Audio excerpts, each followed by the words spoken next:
మీరు చూస్తున్నారు కదా డెస్టినీ 125 2025 మోడల్. సో ఈ వెహికల్ గురించి ఫుల్ డీటెయిల్స్ అయితే మనం తెలుసుకుందాం. ఈ వెహికల్ రివ్యూకి అందించిన కాకినాడ జగదీశ్వరి షోరూమ్ వారికి థ్యాంక్స్ చెప్తూ ఈ వెహికల్ కి సంబంధించి మీకు ఎటువంటి డౌట్స్ ఉన్నా సరే డిస్క్రిప్షన్ లో మీకు నంబర్స్ అనేవి పెడతాను. అక్కడ నుంచి కాల్ చేసి ఈ వెహికల్ డీటెయిల్స్ అనేవి తెలుసుకోండి. సో ఇందులో మనకి 3 వేరియంట్స్ అయితే అవైలబుల్ గా ఉన్నాయి. అందులో విఎక్స్, జెడ్ఎక్స్ ప్లస్. సో మీరు చూస్తుంది ZX plus.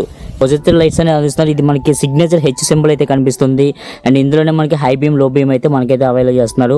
And turn indicators చూసుకుంటే కనుక మనకి బల్బ్స్ అయితే వస్తున్నాయి, హలోజన్. ఇందైతే ఎల్ఈడి అయితే ఆఫర్ చేయట్లేదు, ఎల్ఈడి తోటి ఆఫర్ చేస్తున్నారు. ఇది కూడా సిగ్నేచర్ హెచ్ తోటి మనకి కనిపించేలాగా అయితే ఆఫర్ అయితే చేస్తున్నారు. అండ్ ఇందులో కూడా మనకి హాలోజన్ బల్బ్స్ అయితే ఆఫర్ చేస్తున్నారు. మెటల్ బాడీ అయితే బ్యాక్ సైడ్ అయితే అందించారు. ఫైబర్ ఇస్తారేమో అనుకున్నాను. ఇది ఫైబర్ అయితే ఉంది.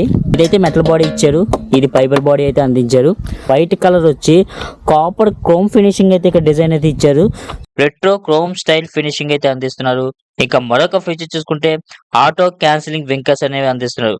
టర్నింగ్ చేసేటప్పుడు మనం ఏదైతే సిగ్నల్స్ ఇస్తామో మనం ఒకవేళ మర్చిపోయినా ఆటోమేటిక్ గా ఈ వింకర్స్ అనేవి ఆఫ్ అయిపోతాయి.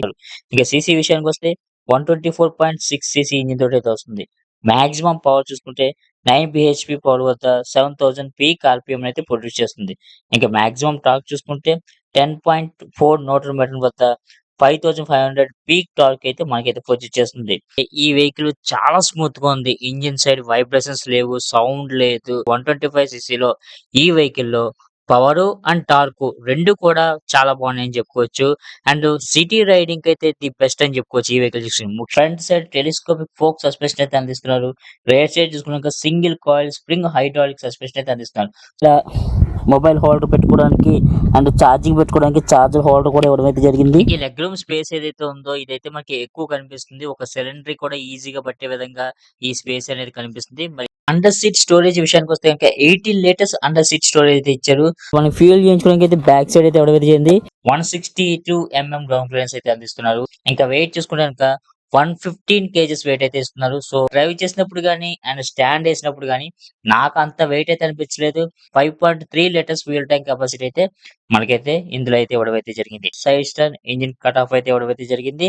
ఫుల్ డిజిటల్ కన్సోల్ లోకి అయితే వస్తుంది. చూడడానికి లుక్ కూడా చాలా బాగుంటుంది. కాల్ అలర్ట్ కూడా ఉంటుంది, యాప్ కనెక్టివిటీ కూడా ఉంటుంది, మీకు మెసేజ్ అలర్ట్ ఉంటుంది. అండ్ అంతేకాదు టాప్ వేరియంట్ లో turn by turn navigation indicator కూడా మనకి ఇందులో ఇంటిమేట్ అయితే చేస్తుంది. ఇంకా వెహికల్ యొక్క మైలేజ్ విషయానికి వస్తే కనుక కంపెనీ అయితే 59 కిలోమీటర్స్ అయితే క్లైమ్ చేస్తుంది.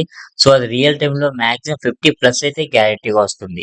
ఆన్ రోడ్ ప్రైస్ చూసుకుంటే కనుక 1,14,000 అయితే ఉంటుంది. సో ఆ ప్రైస్ సెగ్మెంట్ లో వెహికల్ అనేది బెస్ట్ అని చెప్పాలి. మరొక వీడియోతో మళ్ళీ కలుస్తాను. అంతవరకు సీ యూ, బై బై.